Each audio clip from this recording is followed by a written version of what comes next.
Yeah, so we have hello to everyone joining us. So this is our first ICSN Kwenu Spaces, and we're really glad to have Ngozi Cadmus with us today. She is the CEO and founder of Frontline Therapists, a mental health counselling organisation that aims to give cheaper counselling to those who need it. She's a qualified psychotherapist, business coach, and mental health social worker with many years of experience working in mental health services. I don't know, Ngozi, if there's anything else you'd like to add to that. Let our listeners know a bit more about you. Okay. Hello everyone. My name is Ngozi Kwenu. Whoop whoop. It's good to join ICSN on this amazing hot sunny day. So I hope everyone is being hydrated. To just really add, I guess I run Frontline Therapists, and it's a multicultural counselling service, and essentially it supports people of color, Black and Asian individuals who are more likely to be detained in mental health hospitals, which I also do. I'm an AMP, so I detain people regularly in mental health hospitals, and then who are less likely to access psychological support. The kind of that gap that really needs to be filled, because essentially the supply, this demand is bigger than the supply. The demand of mental health is not going away. Unfortunately, it's rising, especially within our community. But what we currently have is not addressing it. So that's kind of where Frontline Therapist comes. And then Ngozi Cadmus is my personal brand, because I help women of faith essentially elevate into their leadership core and, become leaders and pioneers in different spaces in wellness. Wow, that's incredible. Thank you. Thank you for doing that for our community. We definitely need it. Definitely. Okay, so we'll get started with a bit of Q&A. If anyone has any questions, do put them in the chat, and Chisholm and I will try to keep an eye on them. But I think we'll just start with, you've already started a bit on it, but the first question really is, why does Frontline Therapist exist, and why does it drive what you do? I guess it is a response to a ever-growing social problem in the world, in the UK, and within our community. So it's a need. The need is that there needs to be culturally sensitive psychological spaces for people that look like us, so that they can feel comfortable to receive psychological support, because that already is a stigma. And then when you have a situation where in the NHS, for example, which we're thankful for, because a lot of countries don't have that, we appreciate. However, like I said, the supply can't meet the demand. And not only the supply can't meet the demand, the supply doesn't reflect the demand, if that makes sense. The supply, the therapists and the counsellors who are highly trained and probably really good at what they do, are not necessarily looking like those coming in. So that hurdle is overcome when you have a service like myself that essentially tries to reflect the community that it's trying to support. And then also it breaks down the financial barrier.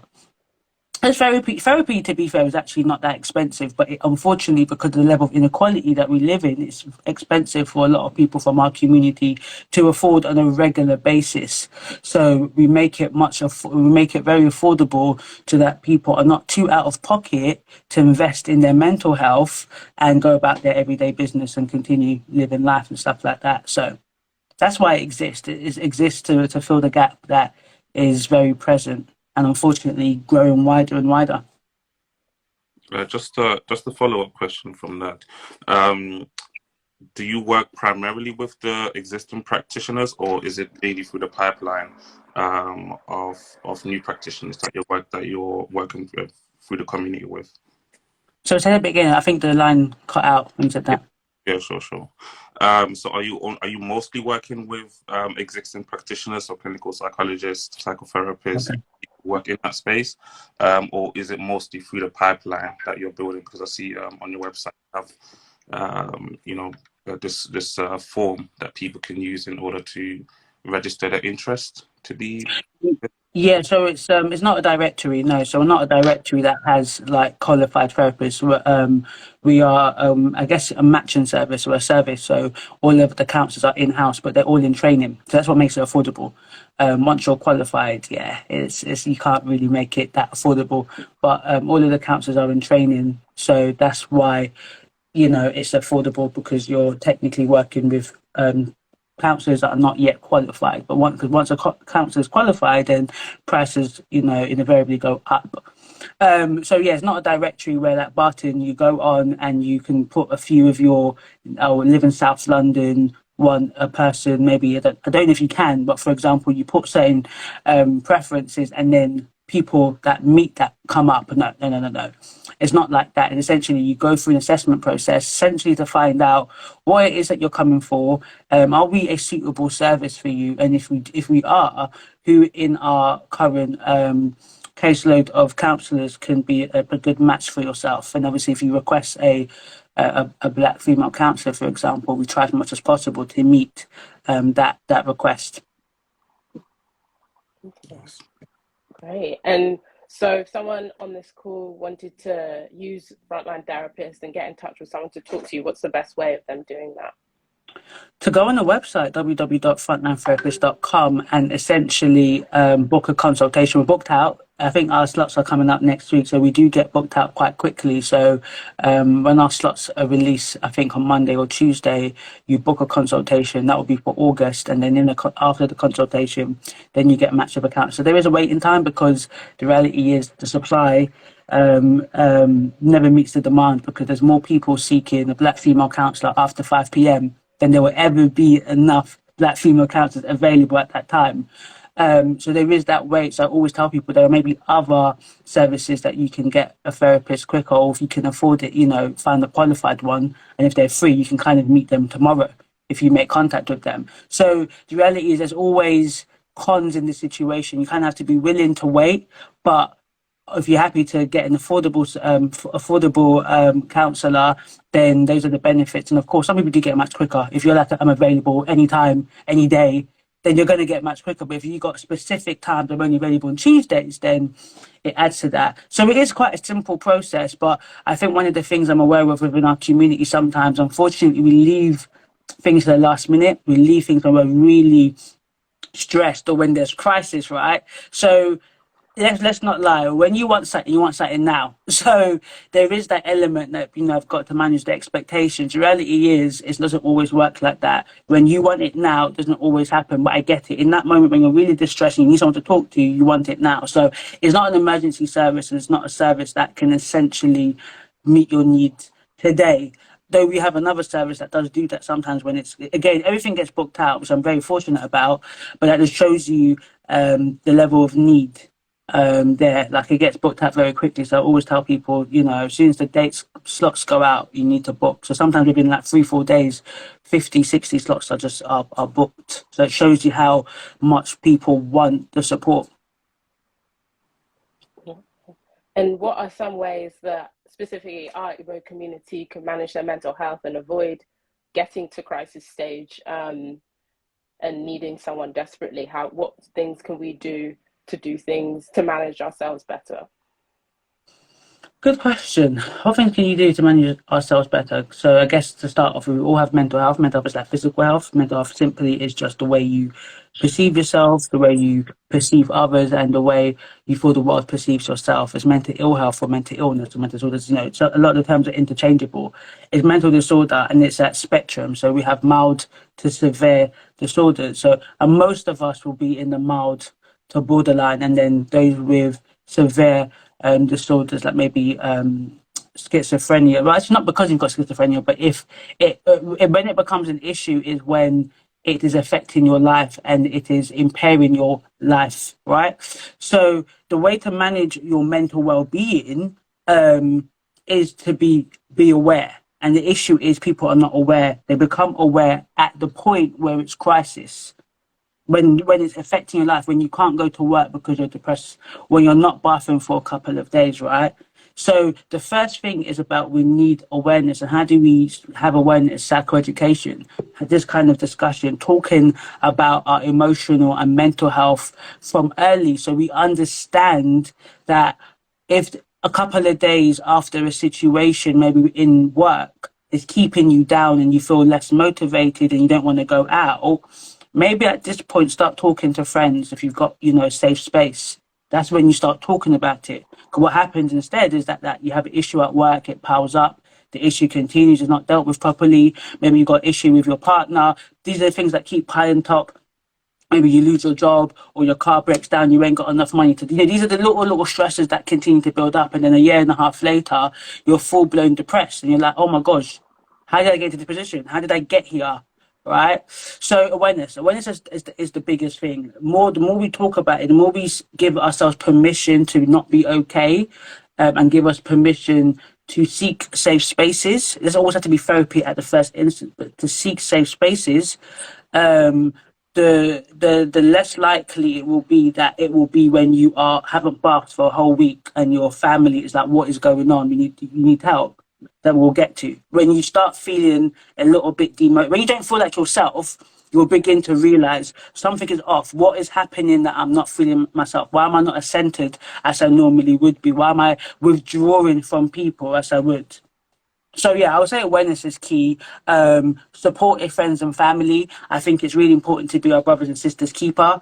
The typical thing, like, the strong friend. There's some people that, they're upset because they tell you, oh, I'm not really feeling good. But what about the one that's always like, yeah, I'm good.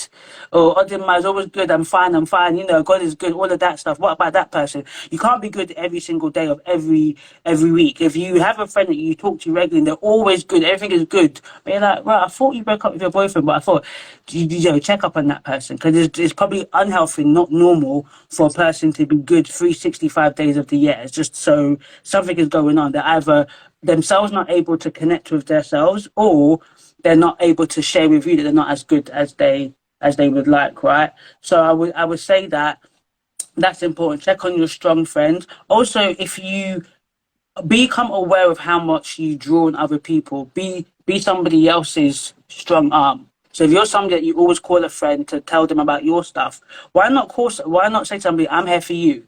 Speak to me. I want to hear from you. That's what happens with the person that doesn't usually say they're feeling upset, is because they feel like, well, I can't because everybody relies on me, right? If you're the firstborn child, particularly in Igbo families, you've got the responsibility of looking after the younger siblings. Who does that person speak to? Or if you haven't ever seen your parents, the Igbo parents are not the ones usually to sit there and talk to you about certain things. If you haven't seen that being done, if you haven't watched that being done, it can be difficult to say like, yo, I'm not really good actually. It's kind of like, I'm strong, we can do it. And Igbos were very industrious, right? We do things, we've gone through trauma and we keep going. But actually, when is it okay just to say, mate, like sometimes this is just hard, I'm tired. I'm legitimately exhausted, I'm tired, I'm hard. So, sorry, hopefully I haven't gone off, but I've answered the question. But yeah, I would say awareness is the biggest thing for me personally. Yeah, just a follow-up question on that, Ngozi. When it comes to, being self-aware, that comes with reflection, right? And, we're being taught all these different, ways that you can do reflection, whether it's meditation, I don't know, yoga maybe as well, like all these, different ways. Journaling as well, yeah. Journaling, all these different things. And, understandably, we live in a Western society, so, much of this is integrated in how we live our lives, so we can understand it. But are there any ultra-specific ways or, culturally, historically relevant ones that you can think of relating to Igbo culture specifically, of ways that we build self-awareness and self-reflect?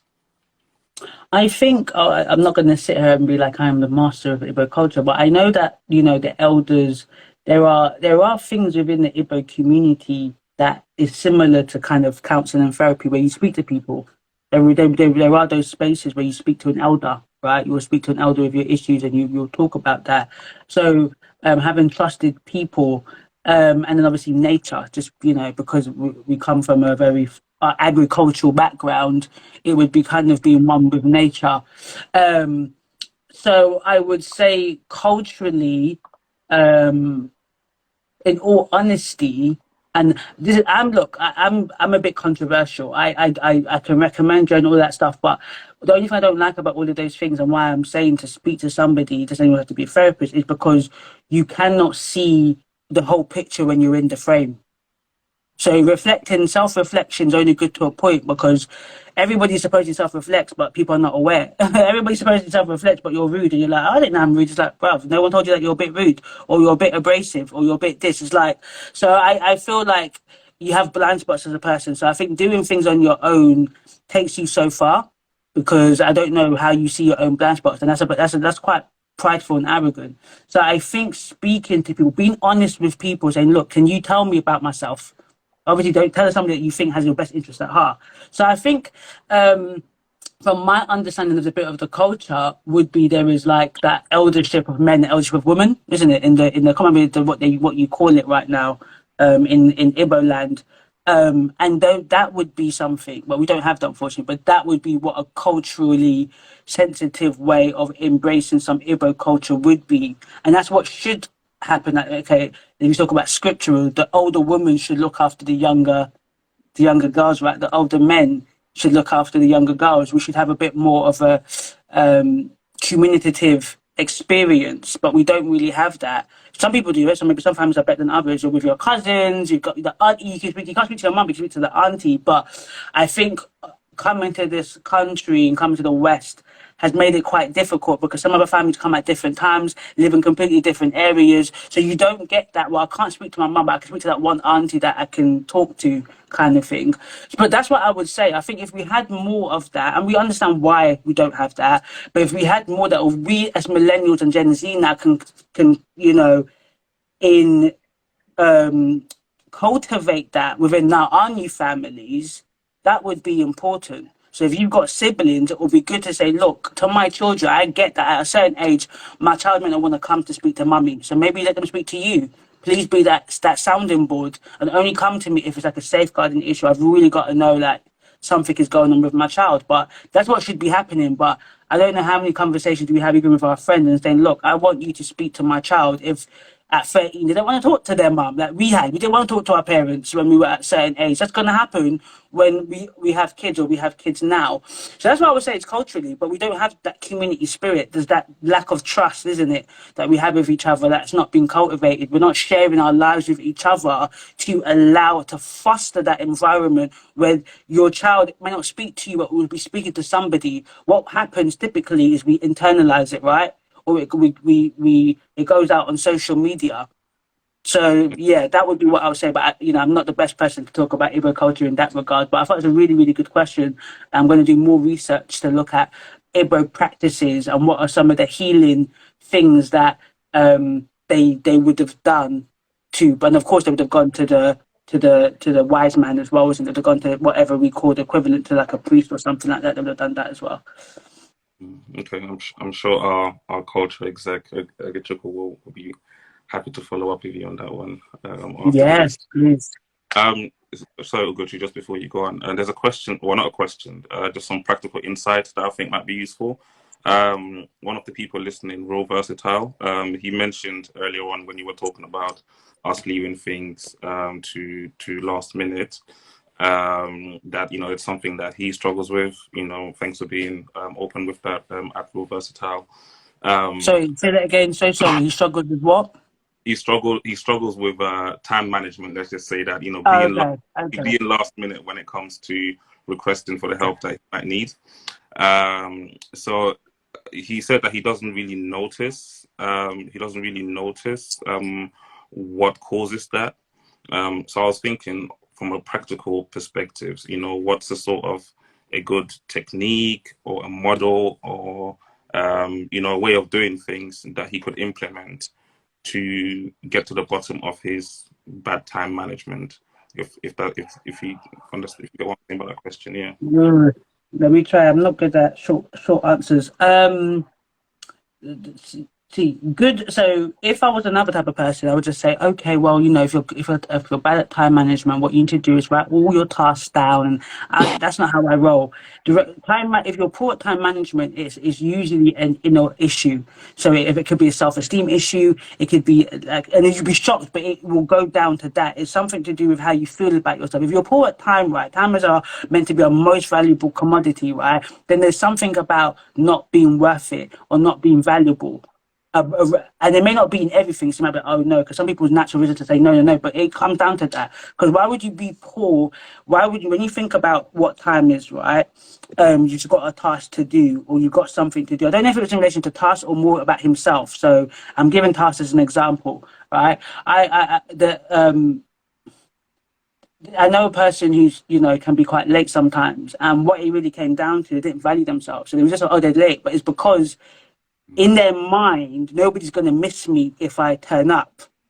So unconsciously, they may just do things without knowing that delays their time. So when they're late, it's like, oh, you're always late. But actually, when you go into it, the person realizes because I don't value myself and I don't think people value me. So why am I going to, like, me coming on time? No one's going to be, oh my God, you come on time. So time management is, I think, related to how we perceive ourselves. If you perceive yourself as valuable, if you perceive yourself as worthy, if you perceive that your time is the most valuable asset, then you would utilize time as efficient as possible or as well as possible. But if you're got poor time management, and then obviously this could be that you've got maybe ADHD, it could be other things. It could be you have ADHD or any other, neurotypical kind of disorder. But if that isn't the case, it sometimes is in relation to things like that. Because if you loved yourself enough, right, for example, if we loved ourselves enough, if things ain't going well for ourselves, we should be the first to say things ain't going well for ourselves, right? But because there's aspects of that we don't maybe fully love ourselves, we don't fully understand how to communicate how we feel about ourselves. We don't think other people care, right? If you've never been shown that growing up, you're not going to be the first person to say, I need help. Or when you said help, nobody's there for you. Your parents have laughed at you. So these are the things that then when you become adults, it manifests in things like poor time management or not asking for help or leaving things to the last minute and it powers up and you get really, really stressed. We procrastinate. So yeah, it's usually an inner working issue. So to be honest, you can have all of the practical stuff to deal with that, but if you don't really deal with the inner working issue, it doesn't really fully resolve itself. Okay, cool. Just before you go, Chad, let me just clarify. Real Versatile said he's got great time management, but the last minute thing is dependent on circumstances. So kind of what you were saying that, sometimes it manifests and it could be for 1, 2, 3 reason. But yeah, okay. If you meant that procrastination, yeah, some it may not be that bad. So if he's like he's got good time management, but it's that he leaves things to the last minute, I'm a bit of a clutter brain. So I literally had like 5 minutes to put myself together. I'm not a procrastinator. I'm not a lastminute.com, but there are certain things when it comes to social media, I will be lastminute.com. You won't get me preparing for half an hour. I'm not that. You know what I mean? Like because I'll just do it 5 minutes beforehand. I think that's enough time for me to plunk myself here in front of the camera. Where some people by 5:30 they're already just sitting there like waiting for the live.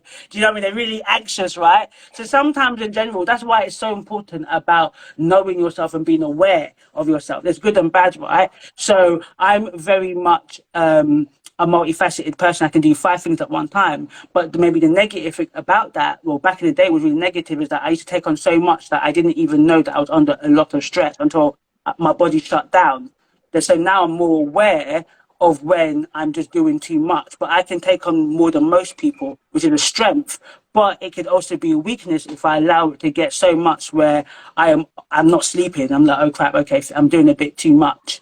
So to help what he said is also a positive and negative thing, So it's just about understanding where you are in that kind of spectrum and making sure you're aware of where it might come from. And if it's just a part of your idiosyncrasy, then it's not just part of you. Thanks for that, Ngozi. I just wanted to touch a bit about, obviously you run your online business, you mentor different Christian women as well. I guess what advice you have out there for anyone looking to start up an online wellness-based business out there? Count the cost. We're running a business as becoming a leader, and the reality of the situation is many people are not really ready and don't want to become a leader. It might sound attractive to run a business, but believe you me, one of the hardest things I've ever done. And if God told me the process I was going to go through, I might have thought about it. He showed me the end. He showed me the end result of the impact I'm going to make. I'm like, oh my God, yeah, this is what I want to do. But if I knew the journey that I was going to go on, I don't know if I would have done it. I would have hoped to still do it, but I probably would have hesitated a lot more because the journey is an emotional and mental, potentially even physical one. So I would say the biggest, the one key advice I will inform a person is really be aware it's a journey and understand that it's not overnight and understand the concept of failing forward. So understand that you have to, what they say, fail as fast as quickly to find your success. Or another word is basically feedback. Whatever doesn't work out, use that as feedback. The biggest issue for people in business is that they give up too soon. They get one thing that doesn't go well, and next minute that's it. Like, what happened? Oh, it didn't continue. Like, it ain't easy. It ain't gonna be easy. Yeah, some people might do it. Very rare. Majority of people, it's hard sweat and tears before they blow. Also, I'll say this: timing. I don't think a lot of business owners talk about timing.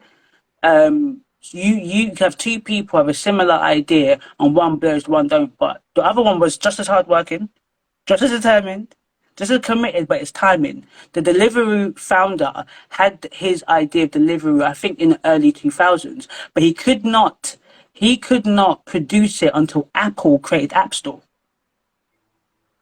So his business started it around about 2012, right? And it was very clunky. So it was the development of a particular tech that he was needed to create Deliveroo. He had the idea in the early 2000s, but it could not manifest itself until technology caught up.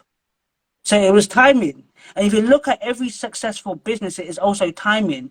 Blockbuster had its time. When you look at the journey of Blockbuster, they made vital mistakes. They underestimated the power of Netflix. Now, even Netflix is going through something right now because we all saw the price increase, right? Because of timing, because of world events. People are like, they're trying to cut down payments. Other streaming platforms have come. So this is just to demonstrate that business is also about timing. So do not be disappointed in yourself if you feel that I've got a business idea that's not working, right? Pivot. Don't stay on something for 10 years and not make amendments to your original idea. So that's what I would say. Okay. And I think quickly, just based off of that, what would you say has been your biggest challenge in running your own business, and how have you tackled that? I think the biggest challenge has been me developing into a leader, to be honest with you. I don't know. I think a lot of us, and I could imagine a lot of my followers, a lot of people that are watching this, you want to do business, but you probably don't want to be famous. Like I want money. I don't want to be famous, right? But if I could just have money and not be known, I would be happy because that's just not me. I've never wanted to be an influencer. I don't want to do all of these different stuff. It's like, oh, just give me money. I think a lot of us fear that level of visibility. We fear putting ourselves out there. And that's probably been the hardest challenge, realizing that at the end of the day, when you're effective, your name, your reputation goes before you, and accepting that with awareness and with the awareness obviously comes more people, but it's part of the process. People are going to come, they're going to have their opinions. It is what it is. So I would say that's been my biggest challenge, in all honesty. That's been my biggest challenge. I think from my clients, that seems to be their biggest challenge as well. And that's what stops people from doing their business right, stops people from doing their podcast, doing YouTube, the judgment of others, or the future judgment, not the current judgment, because no one's saying nothing, but it's the future judgment that you haven't even done the thing, you don't even know if it's going to blow yet, but you're already thinking about the hateful comments on the YouTube channel, right? You're already thinking about what people are going to say. So I would say that the fear of being visible has been the biggest challenge I've had to overcome. And you said, how did I overcome that? Okay, so how I overcame that was, and what I teach is I replace one fear with another. I think it's very unrealistic, and maybe very few people can do it. Wake up one day without any fear. You just wake up going, I can conquer the world. I'm just gonna go walk up Mount Sinai. Like, I think what's more real for me is replacing one fear with another. So what I mean is that the fear of being visible has been overshadowed by my fear of not fulfilling my calling, or my fear of not obeying God. However you want to how to put it. You can say love if you want to do that, but I prefer to use the word fear because fear still exists. The fear of visibility still exists, right? But it's less intense. It doesn't stop me or prevent me from putting myself out there. If this was a few years ago, I would have declined this invitation. I'd be like, man, I got to say nothing. I don't want to say anything. I don't want to put myself out there. Why do I got to speak in front of people? But because I believe in getting my work out there, and I believe that I have a unique position and a unique voice to speak, and that my people, my tribe that is out there needs to hear my voice, that overshadows, and essentially replaces the fear of being visible. So that's the way I overcame it. And also, I got over myself. In all honesty, after a while, how many years do you want to be afraid? It's a bit boring after a while. The same old thing. Oh God, I don't think I could do this. I'm like, Lord, you must be bored of that prayer, boy. You got bare prayers and you keep hearing the same prayer every single day. So that as well. But I would say replacing one fear over another has helped me overcome. Or should I say, I haven't overcome it because I don't believe you overcome it. I believe that you manage it. Yeah, you manage the fear. If you can overcome it, then please tell me the secret. But I think you manage the fear.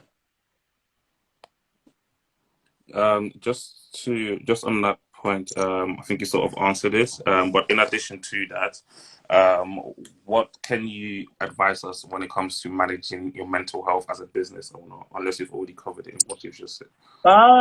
You gotta have a coach, a mentor, effect. Whenever I tell you the team that I have around me to manage my mental well-being, do you know what you've got to be?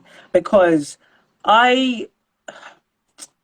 you've got to think you're the bee's knees in business. You've got to bet against yourself. When you're doing business, you're betting against yourself.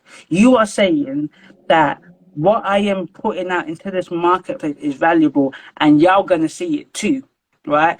That belief is a very different belief to the normal everyday, like I'm going to work and I have no issue with that because I still do a bit of work as a social worker. But it's a different belief. You need another belief to work, to be a good employee, to work. But the belief that you've created something that you love and that you share, and you want others to essentially compensate that, to pay you for that, right? It's a different belief. So you've got to have a support team around you. You got to have a coach, you got to have mentors, you got to have therapists. I've got supervisors, mentors, coaches, like on a regular, at least once a week I'm speaking to somebody. Because if not, the thoughts of, who do you think you are? Who are you? Who told you that you can do this? Starts to pop, right? Then it starts to grow. Then it starts to plant seeds. Then it becomes a big tree. And the next minute, I'm crying and my therapist going, I don't feel I could do this. That's just reality. That's just reality. So the biggest reason why business has failed is because of, I think, really mental health support. Yeah, it's maybe lack of sales, and yeah, it's all of that. But a lot of that comes from our attitude. Okay, that didn't work. Do something different. But I'm sure you know people who started something, you ask them a year later, they start scratching their head like, bruh, you know what, forget, don't ask me that question, it's gone. And yeah, maybe it wasn't a good idea, maybe it just wasn't going to work, but why are you not doing something else? Why have you stopped in the pursuit of whatever it is? When you jump into doing a business, not only do I want to help people, I want generational wealth. The entrepreneurship journey is for freedom.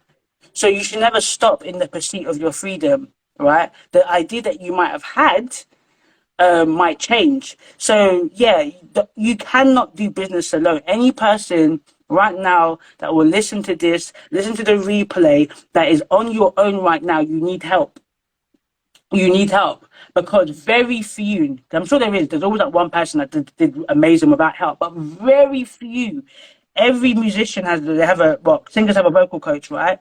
basketball players has a basketball coach. Tennis players, everybody has somebody to coach them, to mentor them, because it's the biggest sense of pride if you think you can see everything. We've got blind spots, right? I cannot see. My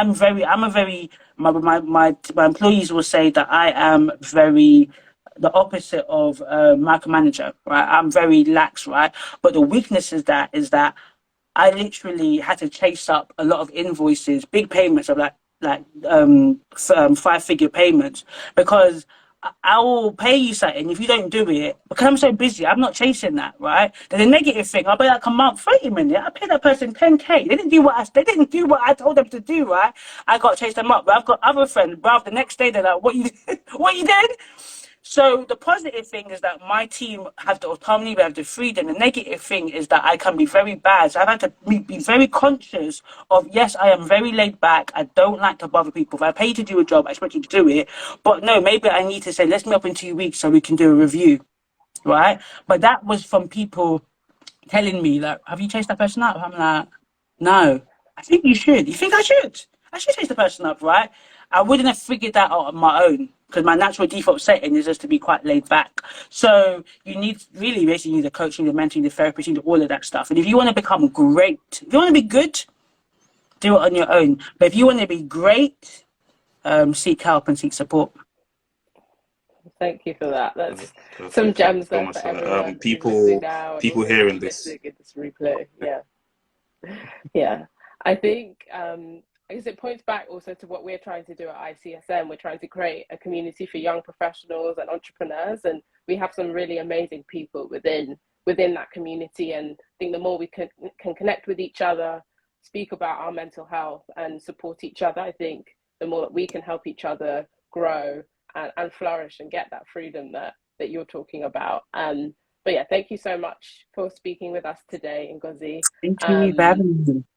Yeah, of course, anytime. Yeah, we will share this video with everyone. Thank you all for joining, and we hope you have a good Sunday evening. Just before we go off, Ngozi, do you want to share any ways to contact you? What people can expect when they contact you, just before we wrap up? Yeah, no, if anyone wants therapy, obviously affordable therapy, go on www.frontlinetherapist.com. If anybody wants me to, I'm a business coach, and essentially I help people fulfill their life purpose, help women of faith. So if you're a woman of faith and you're like, you know what, I feel like I'm called to something greater, but I need that support, I lack accountability, I'm a bit, I'm unconfident, I'm wavering, I know that I'm called to something, but I haven't fully accepted the call.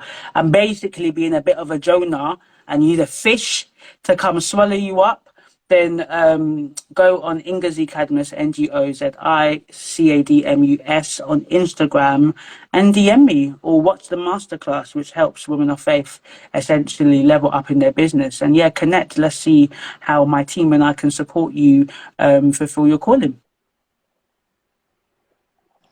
Fantastic. Thank you so much. So yeah, just to repeat that's Frontline Therapist. If you would like some affordable counselling that's culturally sensitive, and Ngozi Cadmus for women of faith who need support for running their online businesses.